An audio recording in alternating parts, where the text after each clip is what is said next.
welcome back to the At Work in America podcast. My name's Steve Bose. I'm joined by Trish Steed. Trish, how are you today? I'm great. How are you? I am well. I'm excited for the show today. We have a little bit of a different show coming up, and I think people are just going to love it. It's all about asking questions, powerful questions, well-construction questions. It's an interesting conversation for sure. I will tell you, in 30 years of being in the workforce, I have never, ever experienced questions like what we're going to talk about today. Ever. No, I'm telling you, we're pitching hard for the podcast interview to come We up are. with Topaz Adizas from the Skin Deep. And I'm telling you, you want to listen all the way through, especially the last All the half way of the through. show where we really start getting into the questions and why they Mhm. matter and even sharing a lot ourselves, which is really cool and fun. So, yeah, Trish, it was good stuff.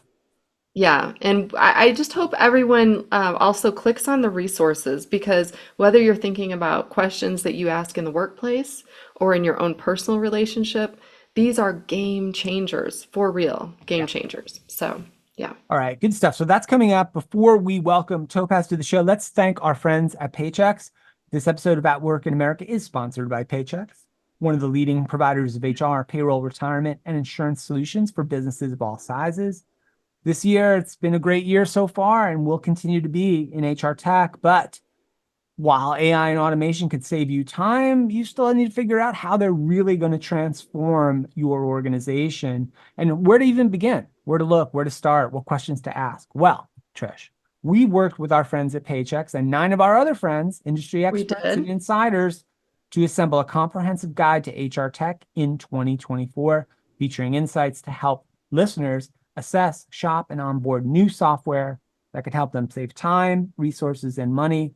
With so many new technology solutions hitting the market and what's quickly becoming an AI obsessed work culture, it can be hard to figure out where to start. The toolkit that we created with our friends at Paychex can help. So if you're ready to get started this year and be successful, you want to go to paychex.com/AWIA. That's paychex.com/AWIA and start your journey today. So thank you to them as always, Trish, and thanks to you. And please enjoy the rest of the broadcast today. One. We're excited today to welcome our guest. He is Topaz Adizas from the Skin Deep, and we're going to talk about how to foster authentic human connections in the workplace and how that can help achieve the organization's overall goals. This is going to be a really fun show. Topaz is an Emmy award-winning writer, director, and experienced design architect. He's received an Emmy for new approaches to documentary and 2 World Press Photo Awards for immersive storytelling and interactive documentary. And currently he serves as the founder and executive director of the experience design studio, The Skin Deep. And he firmly believes that asking the right questions can catalyze, challenge, and shift the direction of our lives, allowing us to see ourselves and our relationships in new ways.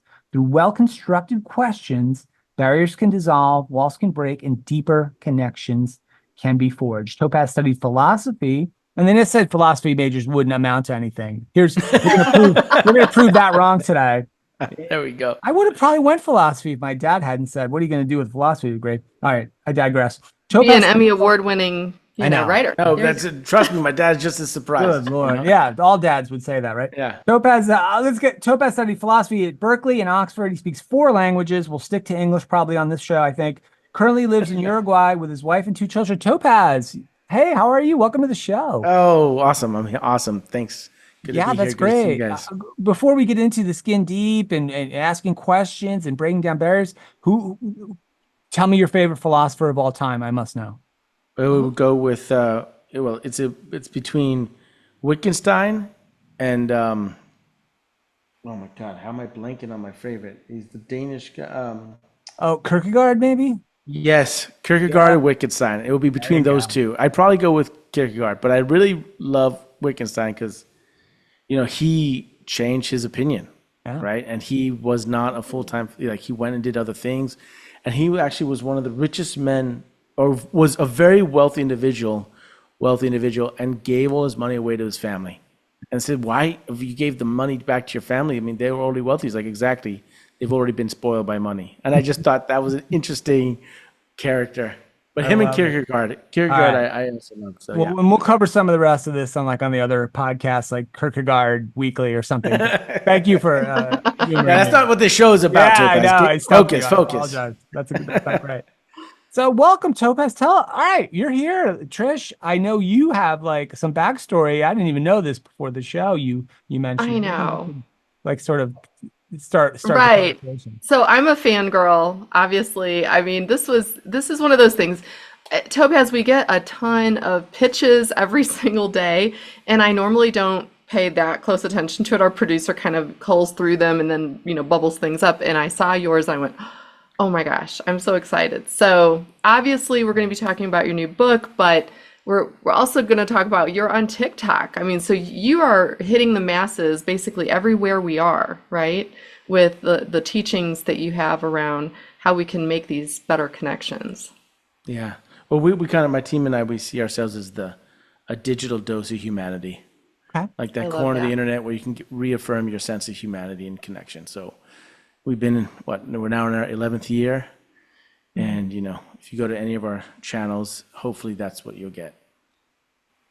Well, I appreciate all the time and effort you put into all of the ways that you're connecting with us because I'll kind of get off the TikTok bandwagon in a second. But for me, it's being able to learn how to be better at connecting, not just with my coworkers like Steve, but also with my family. I think the videos that you share are really impactful because you're teaching all of us to ask better questions and to get Yeah. deeper answers. Can you talk a little bit about how did you get into this work, right? You get this wonderful degree, right? And you set off to start your career. What fill us in on how you got to where you are right now? I think a turning point for me was when I kind of went to find myself, if you will, as a young man. I knew I was very fortunate. I had, I had a college degree. I could always go work for my father. My parents were healthy.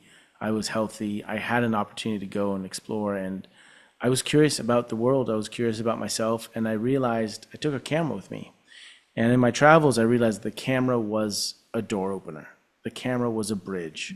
It enabled me to have conversations with people and ask questions that maybe you wouldn't otherwise have, or you'd be able to follow them. And I started making documentary films, and you'd wonder, well, why is this person following you around with following you around? Well, if they have a camera, all of a sudden it's kind of justified.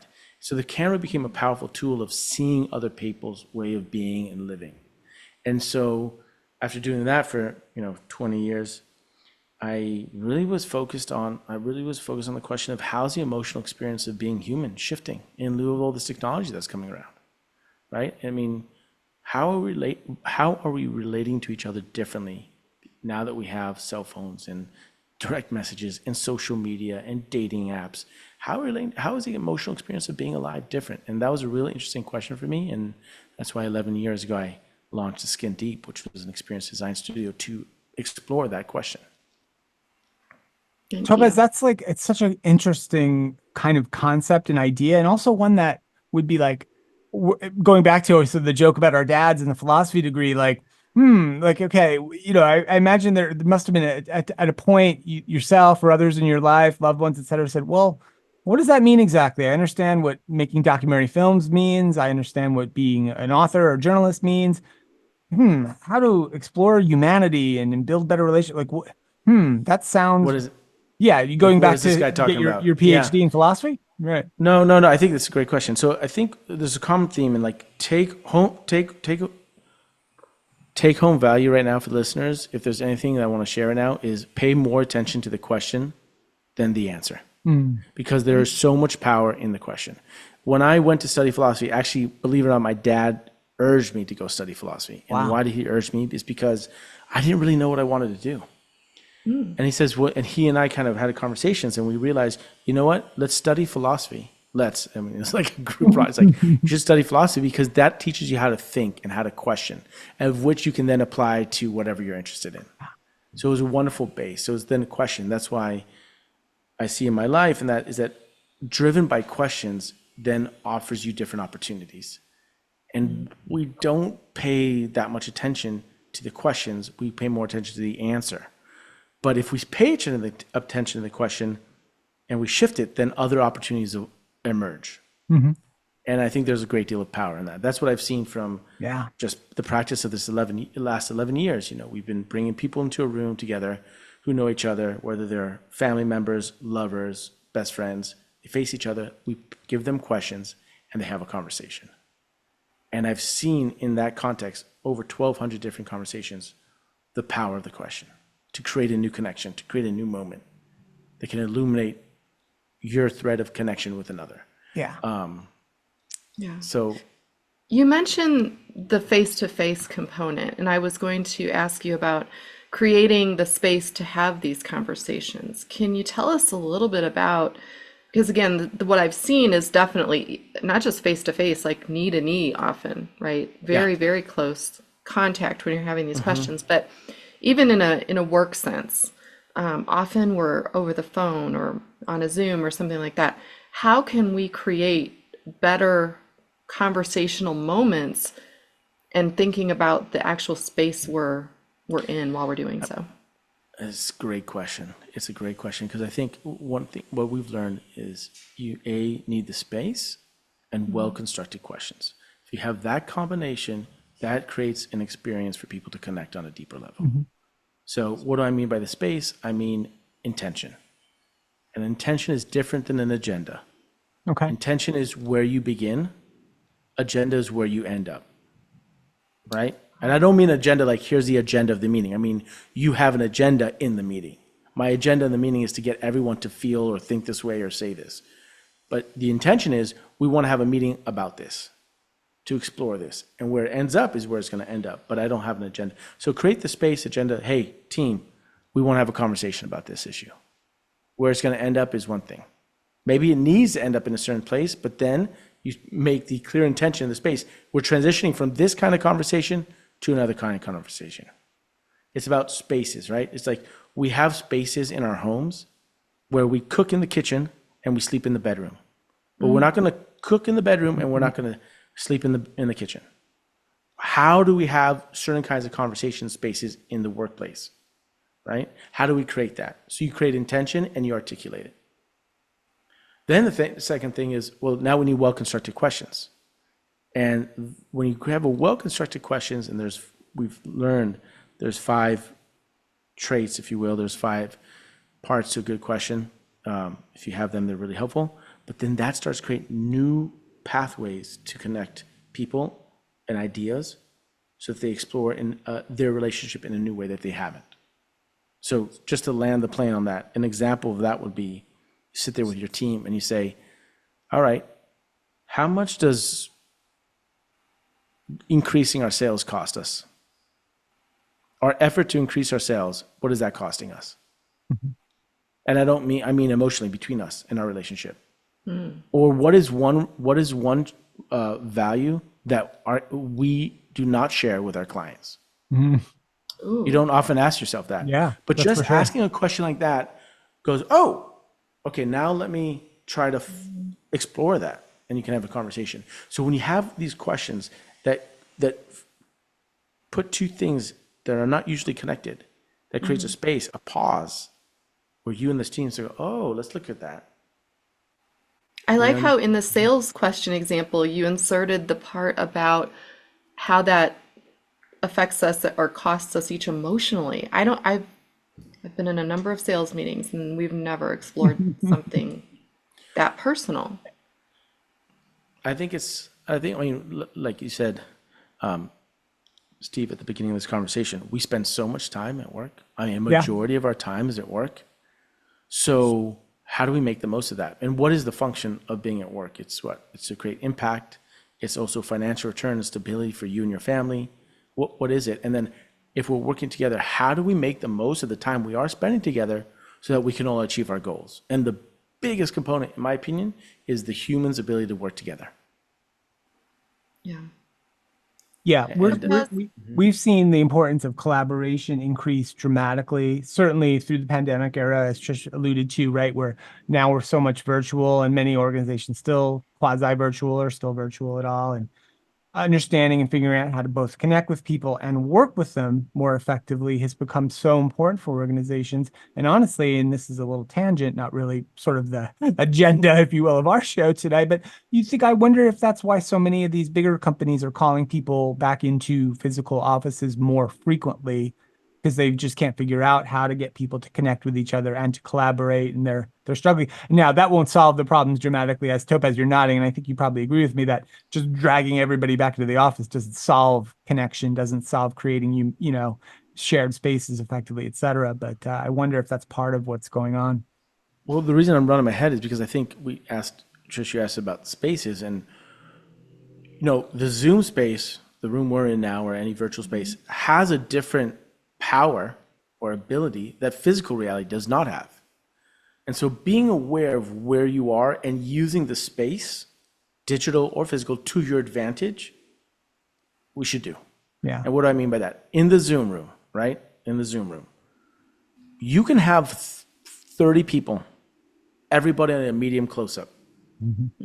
In physical reality, that is an impossibility. If we get 30 people in a room together, maybe the person, and we're sitting in a semicircle, no table, or in a circle, and there's no tables. Imagine that. The person to my right and left, I see them in medium close-up. But the person that's across the room, I see his full body, and I don't really see his face as close, or her face. Yeah. But in the Zoom room, you can see 25, 30 people's close-up faces at the same time, which is another level of intimacy. Now, what's different, so then you can use that to your advantage.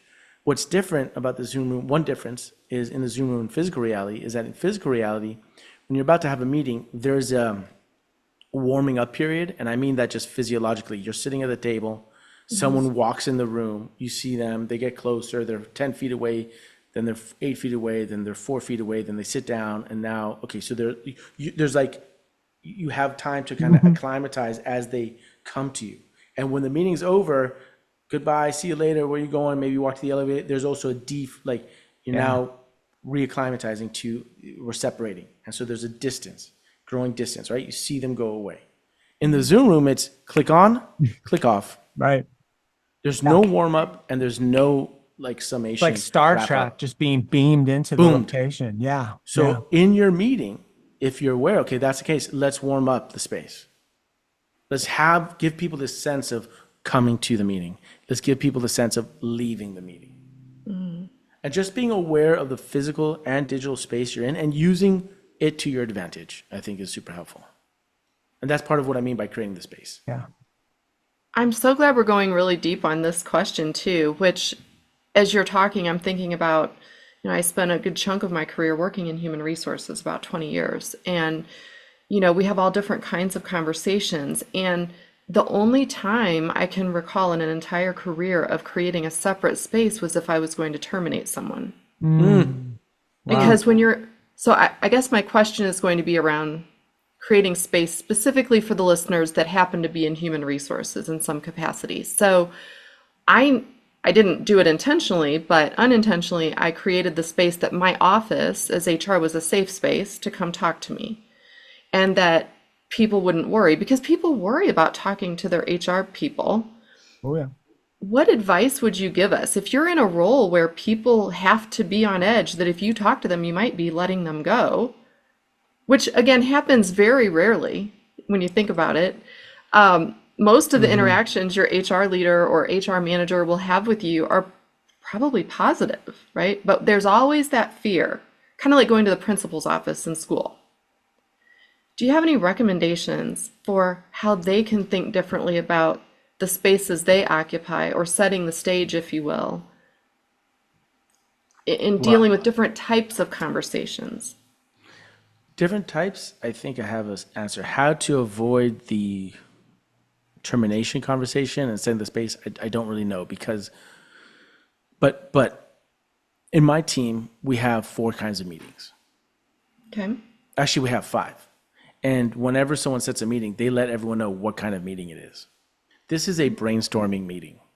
So then everyone knows, oh, it's a brainstorming meeting, which means the kind of attitude is yes and, yes and, yes and.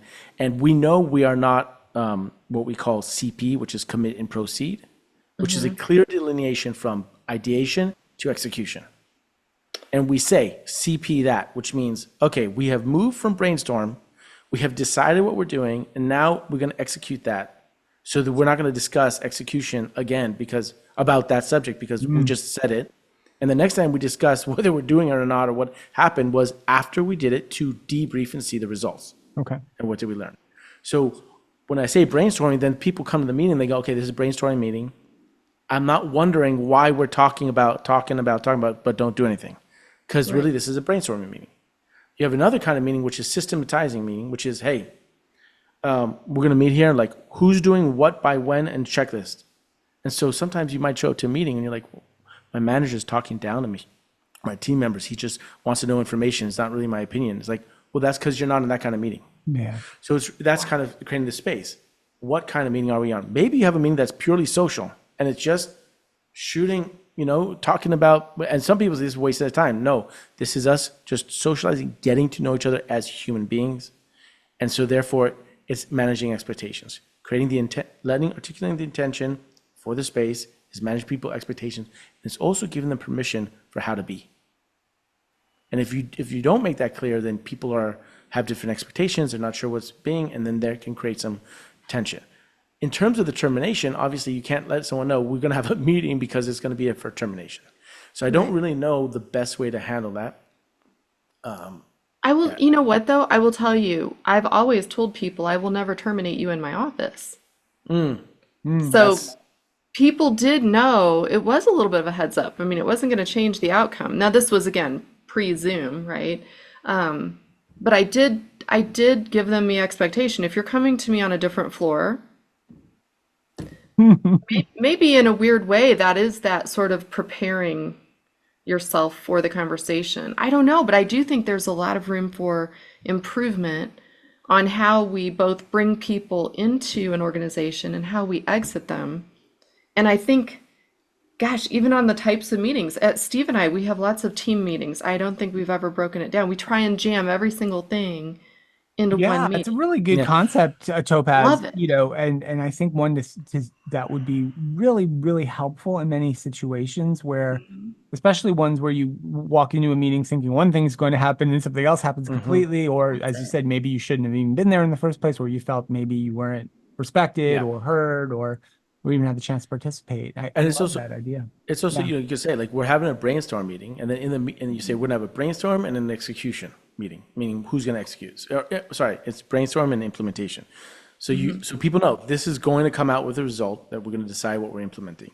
The first phase is brainstorming. We all arrive, we discuss brainstorming, and we make a clear point. Now we're moving into the implementation part of the meeting, which is a different energy. So, and sometimes maybe you want like a day between the brainstorm. So let's see what kind of percolates and what comes up, and then we come back for the next. But just setting the expectation, setting the space is super helpful. I think also the questions are super helpful. And for HR, and I just want to throw this out at you because I haven't had this conversation. So I want to see what you think about it, which is what if and this speaks to the power of well-constructed questions. What if instead of job descriptions, we had a job question? So instead of saying your job as, let's say, HR development is, these are your KPIs. It says your job question is, and we can create whatever it is, but for this one, I'll just throw out, what if your job question is, as HR development head, is how do you make every team member in this company feel as though the company would not be the same without them? Mm. We Yeah. can come up with another question, but Yeah. that's your question to solve. Yeah. CEO, how do you shape the culture of this organization such that it can most offer value to its clients or customers or the market, while at the same time growing your team members so that they are executing at their full capabilities? That's your question. Yeah. Like, what do you guys think about I that? dig that. That's a good concept. I don't think I've ever heard anything quite like that. Yeah.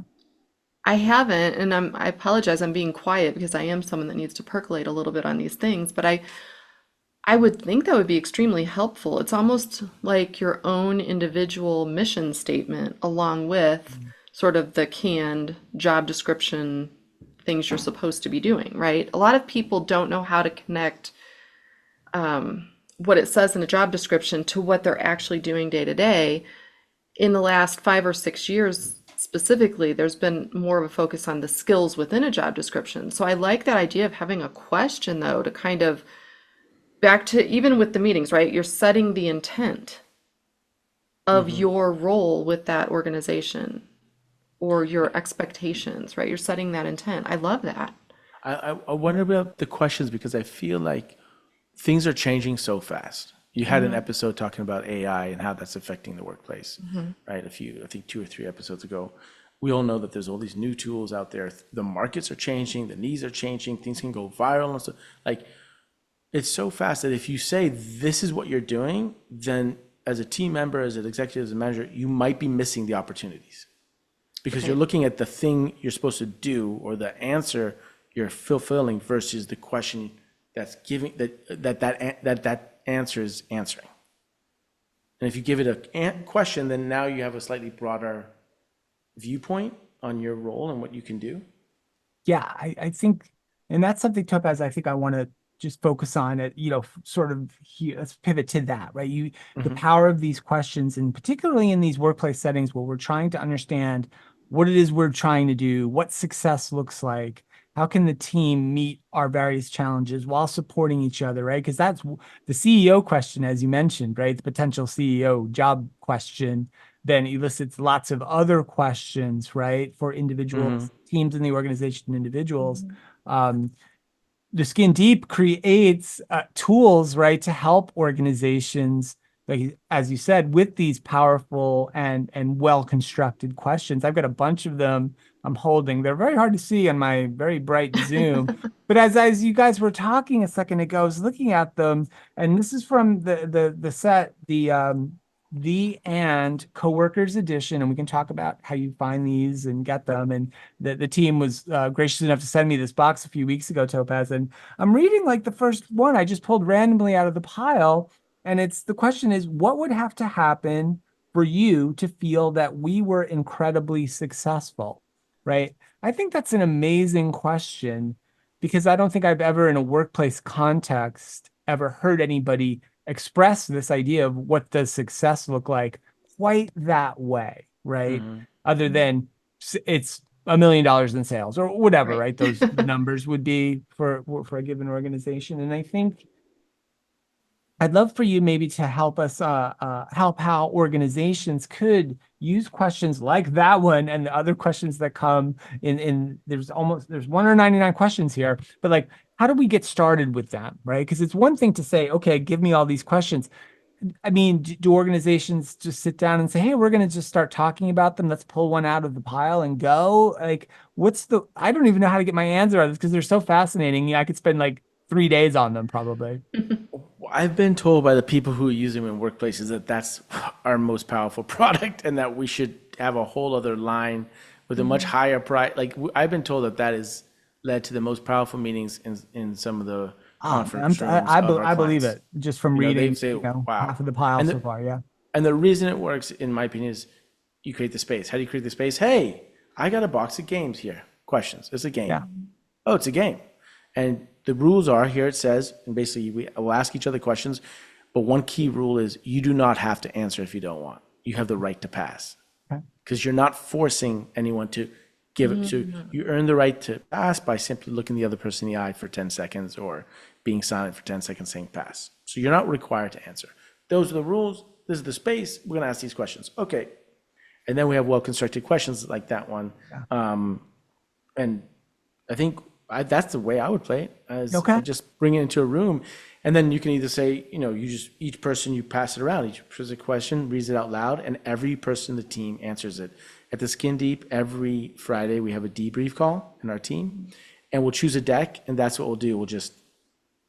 I'll choose a question, and I'll say, I'm going to ask you, Trish, and then I pull out a random question. I ask Trish the random question. Let's pull out, and then you will answer, Trish.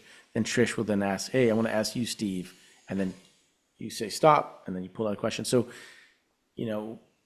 there's different ways to play, but I think it's simply as that. It's like we're playing this card game, and then these questions come up, and the conversations to be had. And even if people don't articulate the answer, everyone's thinking about it. They're thinking about what they Yeah. would say. They're thinking about Right. what you're going to say. And then you now the seeds can start to blossom slowly over time because you're opening the space for exploration. Yeah. Trish, we've got some of the questions here in the show notes as well. And I've got Me all of the too. questions here in this box. Do you want to like the idea we had for a sort of quarter at the second part of the show or the end part of the show is you and I would do a couple of these because we're Okay. co-workers, right? We are We are. the geniuses behind this thriving enterprise of ours. I'm So so nervous. you want to ask first? You ask first, I Okay. think. I But it's know got to we- be random, but it's got just, Just it's I have much no helpful if idea. it's random. And I'll tell you why, because the person who, if you're going to choose a question, Steve, Yeah. now you have power because you're selecting. I But if know. it's random, I'm gonna do if it's random. random and you're like flicking through and she says stop and you take that, I'm not gonna now do- it's fate, right? It's fate. And I'm that picking makes one it from more the top of the equanimous. pile. Then Okay. I've got the pile. I did have some I was Yeah. reading, but I'm not. I'm just this one. I don't know what it says. You ready? Okay, Yeah. we'll go. Oh, I love this question. Oh gosh. How do you hope this year will be different than last year? We're about halfway through the year, so it's a good barometer, right? To sort of tough, yeah. Hmm. What is okay? Topaz, am I allowed to rephrase the question if I think that's Totally. fair? Totally. Trish, what is it you want to do, H3 related, work related, Yeah. maybe you haven't done before, didn't do last year that you maybe should do this year? I think Should, the first thing that just popped in my mind was I wish that in the coming year we were together in person more Okay. because we're Topaz's background, we always lived in different cities, but we pre-COVID saw each other probably 40 times a year at different events or work meetings and so forth. And I think it makes it easier to work with Steve when we're together. Like we're both big creative minds, so we brainstorm a lot together. So definitely not seeing each other. We still do it, but it's harder. So Okay. I hope, yeah, I think Fair side. seeing And being in Topaz, the I think this is a same great deal. place. I did not know that. It's not something we've discussed. No, we've never talked about I that. would not have known that about sort of this our Yeah. business and our partnership. Yeah. So that's great. I like Yeah. that. Cool. Good. Well, you have the card deck, so do you want to go through I can or pick a random one and me pick a answer. random Do one for that. you to answer? Yeah, I'll Yeah. just pick the next one. Topaz is watching. I hope this is okay. I love it. I love it. I love it. How do you hope our organization will change in the next 5 years? That's a good one. Ooh. That's big. 5 years is a big window, and I don't want to jump in and say maybe I'd be retired by then, which is a possibility. So No, absent don't. that, I would say I would love to see us grow a little, not tremendously. We're a very small company. I would love to see us be able to maybe pick up a little extra help, maybe to do some of the things that are a little, maybe less creative that we have to do as any business must do, right? Just the grind of being in a business and free up all of us currently here to maybe pursue the creative work that we all like to do. I would say that would be the main thing. I think, yeah. Try to, a little bit of growth, not massive, but some. I like that, and we've never talked about that either. Yeah. But we can tweak this question to make it interesting. Just it's one of the qualities about what makes a good question is what if we had the question acknowledge your connection, your relationship. So if Trisha asks you that question, she goes, "How do you think we see the future of this company differently?" Yeah. So that's if I ask you that question and Trisha asks you Right. and Karen and you would answer that differently because it acknowledges the connection and it's always nice in questions to, I mean, the one you read in my coworkers deck does not do that. Yeah. But Right. adding to how to improve questions and make them better constructed, acknowledging the connection, like how do you think we see things differently, or how do you think we see things the same, or what, you know? But one of the And themes, Topaz and Trish too, I looked through a lot of these questions, when we got them, and then just today as well. But I really think one of the, and why we wanted to do this on the podcast as well, Topaz, is for folks who haven't seen these questions or haven't thought about sort of having a meeting in this fashion, is just really how it makes you think, how it challenges you, and how all of a sudden people are sharing things that not they didn't share before, not because they didn't want to, or they felt afraid to, or they or felt scared of. They just weren't asked. Like, and they Mhm. didn't think to share it. Right? Nobody asked me that question before, and it can't. And as many of these, and maybe most, are very powerful. Well, I think especially for managers, there's so much pressure to have the answer, Yeah. Mhm. and it's quite vulnerable or a different approach to have the question. Wow. Yeah, And that it's was a really lot of cool. power. It just the better quality questions, and then let the team answer it. And there's a lot to learn from that. Yeah, I But then, really how do you think. construct good questions? Yeah, I really think by creating that starting point, right, which you guys have at the Skin Deep, have created these starting points, these jumping off points that can lead to, I think, really powerful discussions in the organization, both managers to employees, teams to teams, and even Trish, leaders as well, right? Like, Mhm. Topaz invented a new process today with the job question, but I think that was new. It sounded Right. new to me. But like, but they could also use them. Like, I could even see, like, Trish, could have walked in as a CHRO, right? Could Mhm. you have walked into the leadership team at, the hospital you worked at with this deck of cards and facilitated a meeting? I think that would have been incredibly fascinating had you been able to do that. I think yes. Again, I think if you think of the people you're with, day to day, and a lot of people stay at jobs for a long time, and it might be a fun way to not become stagnant in your meetings. I think I've worked too many places where there isn't that intention set forth before the meeting, so that's super helpful. But even if it was just, hey, every meeting we're going to answer a question. And Topaz, I've seen it both on your sites, but also here in our conversation where you say it's okay if someone takes 10 seconds to either answer it, right? You sometimes when you're asked something, you blurt it out really quickly what your answer is without any thought. And Hmm. sometimes I think that's what hinders us being taken seriously. I love that idea too of also telling people up front, we're going to ask a question in the meeting today, right? We're all going to answer, but take your time. If you need to sit there for a full minute and not speak, Yeah, great, yeah. right? Give This was, people, to me, that's also space, creating Hmm. space for them to Absolutely. think instead of just firing them right off, right? Hmm. yeah. This is the coolest thing ever. Like, I'm really jazzed up at how fun this is, I but know. not just fun, right? Really powerful and impactful. Topaz, we're like taking a ton of your time. I know we wanted to also not just talk about the card games, right? There's a bunch of Right. them, and there's relationships, there's workplace, family members, right? Too. Hmm. We have Yeah. 12 different editions. So, family, friends, couples, long-term couples, dating, Oh man, healing, I'm amusing. imagining they're equally interesting and challenging, much like the workplace one we've toyed I around with here today. I would hope so. I Yeah, believe I so. gotta I believe mean, it. Yeah. Um, Topaz, we wanted to also mention your book real quick before we let you go, because sure. let's talk about that a little bit. Well, 12 Questions for Love is a Oh, guide to I intimate need that. conversations and deeper relationships. So it's basically a distillation of everything my team and I have learned from holding the space of these conversations for the last 11 years and 1,200 conversations. And it's basically putting the skill set in your hands so you understand how this works, why it works, and how you can create it yourself. That's basically what the book is about. On a Yeah. prescriptive level, if you want to have an incredible conversation, buy the book, ask the 12 questions, and there you go. You're going to have a conversation that'll change your All right. relationship. I'm ordering. That's it for I sure. am too. Yeah, I And, am. we're going to put everything in the show notes and on social media as well so that people can easily find you and find the cards and find the book. Sort of as we wrap up, first of all, thank you because I think you've given us not just some new guidelines on how we can have better conversations from the start of someone joining the organization. Maybe it would help them be onboarded better if you're asking better questions of Yeah. them, more meaningful, impactful questions at the front. All the way to, we talked briefly on terminations. I can tell you that that is one of the best opportunities to continue a meaningful relationship with someone, even if they're being let go from your company because they're not a good fit for that particular role. Hmm.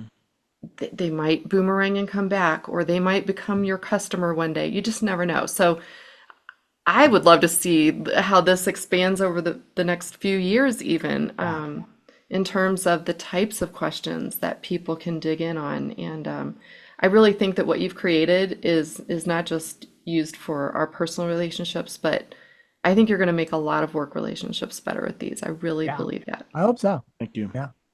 Yeah. Topaz, great Thank you. stuff. So we will put all the links. You're everywhere. You said you're on every platform, or the Skin Deep is anyway. We'll make sure Yeah. folks can get in touch with you, find the book, find these cards. I'm telling you, organization. This is not a sponsored show, by the way. This is not an advertisement. It's No none of This is those advertisement. amazing. thing of the That's great. sport. Thank you, Steve. This is a very genuine, enthusiastic recommendation from me. So, and Thank Trish you. as well, I think. So, Topaz, Well, and can I Yeah. offer, Topaz, that we do LinkedIn Live, Facebook Live, X Live occasionally, and we would love to have you come on in the future, maybe Let's just to do it. come and ask one question live, and we'll see what happens. Let's do it. Absolutely. I know? could do Love this to do it. forever. This is so much fun. Right? I would love to. Yeah. I'd love Couple All right. times a year, we'll have you on. to. Great. Um, Great. all right. So the Skin Deep, Topaz, I see. Topaz Adizas. I knew. You're almost there. Redo that. From the Skin Deep, Topaz Adizas. Thank you so much for spending some time with us today. This was so much fun. Thank you for humoring us as well, because we kind of went a little bit around the block a little bit on you, but we came back to having a lot of really good conversations and learning something about each other, learning something about our business, which honestly was, I think that's the didn't know. point, right? If people listen to Yeah. this and think back, man, we've been working together for a decade plus, and all of a sudden two simple, honestly, relatively simple questions. And now we're talking about stuff we hadn't talked about before. And that's the power right there. Right. Thank you so much for having me. I Great really stuff. appreciate All it. right. Trish, good stuff. I'm worn out from that. That was like mini therapy a little bit. Like, felt in a I good way. know. I felt good. We will tell everybody, go get the show note, find the Skin Deep, hrhappyhour.net, subscribe, rate, review, all the things. We're so happy. Hopefully Topaz will join us again soon. And Trish, thank you. This is so much fun. And thanks to our friends at Paychecks, of course. I wore their hats today because they're awesome. Thank you. We'll see you next time on the HR Happy Hour Network.